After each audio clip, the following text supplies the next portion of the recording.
How are you? Great to be here.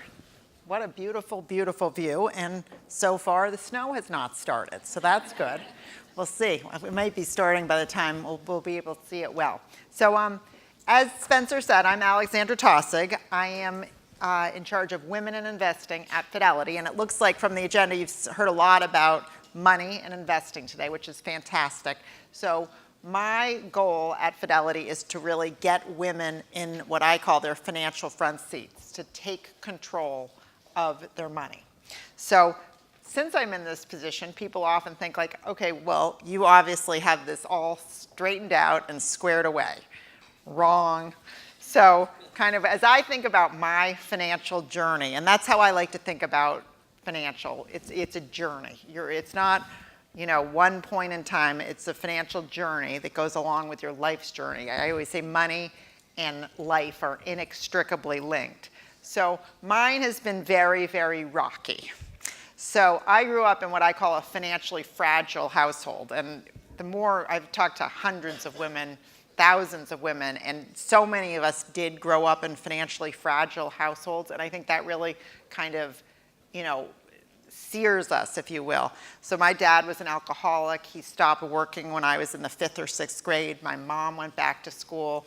She put 4th kids through college on a social worker's salary. I really don't know how she did that. And so I've talked to so many people like that who grew up this way, and it's very clear, like, we all kind of were scarred, if you will, by that. And people go one of two directions. One, and I met a woman just like this last week, we oversave, and it's almost as though we never want to feel that way again, so people have trouble saving money. So this woman's like, I just save so much. And I go, well, you've got to spend a little. Like, nope. She's like, I know, I need this barricade, if you will. Well, then the other way is my way, which is you get a little bit of money and you think, oh my gosh, like money doesn't have to be so awful and stressful. I can have fun, and then you kind of tend to overspend. So that was my journey. And so my husband grew up in a similar type of household, and he also is a spender. So our very first act as a married couple was to bounce a check to the minister. And it kind of goes from there. Okay, then we both went back to graduate school, so we actually had 4 sets of student loans. So not 4 student loans, we both had undergraduate and graduate. We quickly found ourselves in $20,000 worth of credit card debt. So I remember this vividly. We actually took all our credit cards, we put them in an empty Haagen-Dazs container, and then froze it. The idea being, you're not cutting them up, but if you need to access them, you have to unfreeze them. So just so long as you don't think that my financial journey has been smooth, all right? So that's kind of why I am so committed to helping women and men really kind of live the lives and the financial lives they want. Now, what we always say at Fidelity is the financial services industry has not done a lot to help us with this. So we like to say it's an industry created by men for men. And if you look up here, it's charts and graphs and algorithms and alpha and beta. And it seems like they've made it very, very opaque. And really, there's no reason it needs to be. So that's what we're really all about, is putting it in human, simple, relatable terms. Money is really personal. It's really emotional. So this idea that it's like rational, it's just not true. And that's not how women relate. Women like to talk about money in the context of their lives. So the good news is we are getting an enormous amount of financial power. All right, and I'm sure other speakers have talked about this today. So 60% of graduates and undergraduates are women. So we're getting better and better educated. 50% of primary breadwinners are women. So we're really gaining financial power. The bad news, however, is that there still seems to be this invisible line between money and investing. And I'll share some statistics with you in a minute. But there's this wall that goes up when it comes to women and investing. So we do a couple study, and we've done it for a number of years. And we ask couples, we say, are you a primary decision maker? Not the. So a couple can say, yes, we're both primary decision makers. No, we just have one. So 75% of Boomer and Gen X women say, I am not a primary decision maker. So, my spouse is. And so we would actually think it would get better with millennial women, and it doesn't. So it actually decreases to only 20% of Gen Y women say, I am a primary decision maker. So, this is kind of what we're after, is we need to solve, this is the problem we're trying to solve. How do we get women to be a primary decision maker? Because what happens is 90% of women are going to be solely responsible at some point in their lives. Either they're going to stay single, so that's the largest growing demographic, they're going to get divorced, or their husband's going to die. And I can't even tell you how many awful stories I've heard. Women come up, and I talked to this wonderful doctor, and these are like affluent, successful women who you would, and she came up and she said, I got divorced after 27 years. I had no idea what was going on financially. I am so ashamed. And so like this shame and fear. And so what we're trying to do is get women in their financial front seat before those things happen, because chances are, 90% of women, you do not want to bet that you're that 10% who, can always rely on a partner.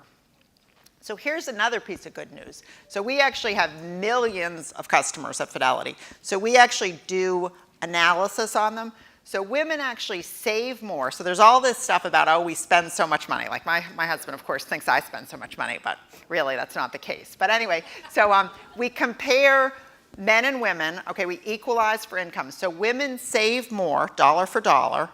And here's the other one. Women invest better than men. So we actually earn better returns. Okay, and this is not just, this is Fidelity's data, but this is like pretty well publicized. Like there are probably at least 10 or 15 studies that are out there. And that's because we stick with a plan.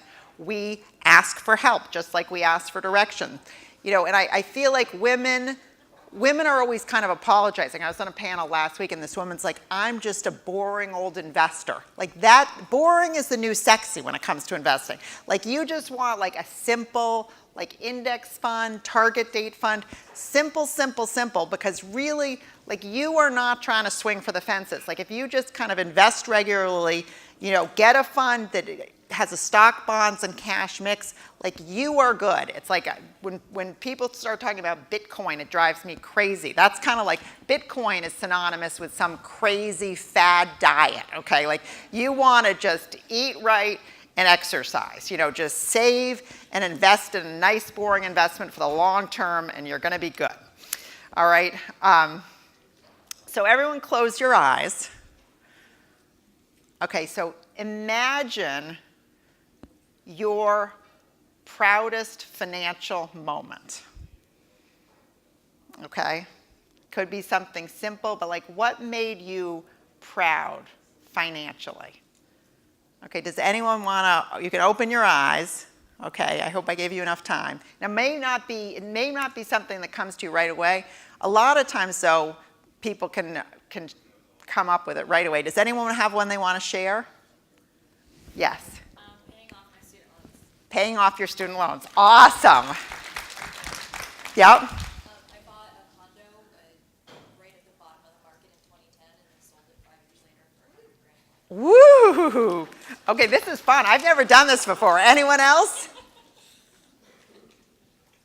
All right, so I'm going to tell you mine quickly. So, and so I would encourage you to think of those and think, like I remember I did this happiness exercise. I was down at the Duke Integrative Medicine Center, and they said, think of something yesterday that made you happy. And all the happiness research says, like you want to be thinking every day of 3 things that make you happy.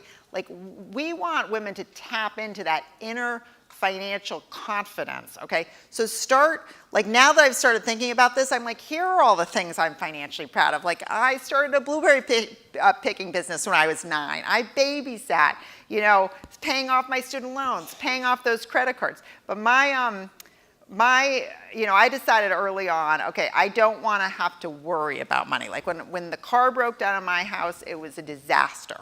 And so I have 3 boys, and we had a nanny.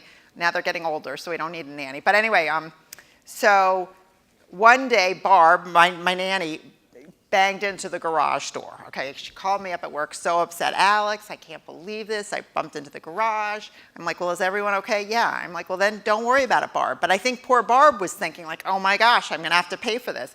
And Billy, my husband, comes to me, he goes, oh, don't worry about it, Barb. Like, I didn't even like those garage doors anyway. So like that to me, believe it or not, was my proudest financial moment, because I'm like, okay, like something happened and it wasn't the end of the world. So keep thinking about all of your financial moments of pride and keep kind of cataloging them. And that's what we want people to tap into, that empowerment, security, control, you know, the ability to help one another. And that's where we're really, like a lot of the research is all this barriers that women have when it comes to investing, you know. I don't know where to go to help. It's, you know, too confusing, blah, blah, blah. So we're trying to shift the conversation to all this good feelings and how do we tap into that and make that happen. So that's what we call being in your financial front seat, feeling like you are in control, because believe it or not, many, many women, and every time I say this, the number of women who come up to me, many, many women think they will be bag ladies, okay? So literally my sister thinks she will be a bag lady. I just said this weekend. My sister-in-law thinks she will be a bag lady. So it is my job to convince them they will not be bag ladies. So if you're in your financial front seat, your job is to talk to friends and colleagues and sisters and help them kind of have this dialogue, because this is a taboo subject, so women do not talk about it enough. And I think once we do start talking about it, that is the beginning of the solution. But so in terms of getting in your financial front seat, really, first is to get organized. Many times people, you know, they've got a lot of debt and they don't want to know what it is. The first step is to kind of sit down and look at what I call your personal balance sheet. Like, what are your assets and what do you owe, and kind of what the total is. Then come up with your plan of attack. I would ask you to take a look at fidelity.com/front seat. Okay, we have checklists for whether you're starting out, whether you're mid-career, whether you're getting ready to retire, and then kind of different life events. Are you having a baby? Are you buying a house? And kind of what are those checklists of things? And then just get going, really. Kind of, you know, start, as I like to take one step, you know, take another step, take a third step. Like, there are very few women who I talk to who are kind of like, I'm feeling okay.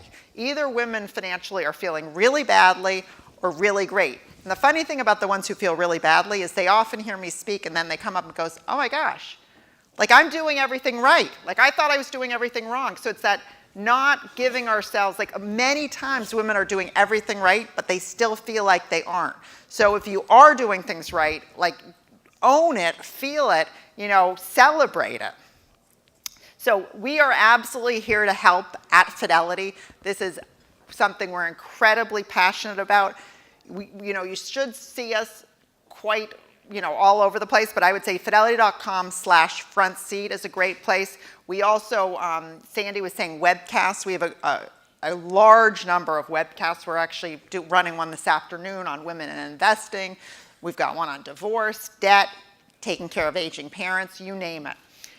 And then lastly, I know people are talking about careers today. This is something we're also very interested in, is getting more women in the financial services industry. So it's a great place for women to work, and too few women do work in financial services. So at Fidelity, we are definitely looking to actively engage women in asset management, in our branch network to work one-on-one with clients. So, so definitely please consider that as you're thinking through career options. So with that, I just want to say thank you very much. Fidelity is a women-run, family-owned business, and we're absolutely committed to women investing and getting more women into the industry. So with that, I'm going to turn it over to Luke. So thank you very much.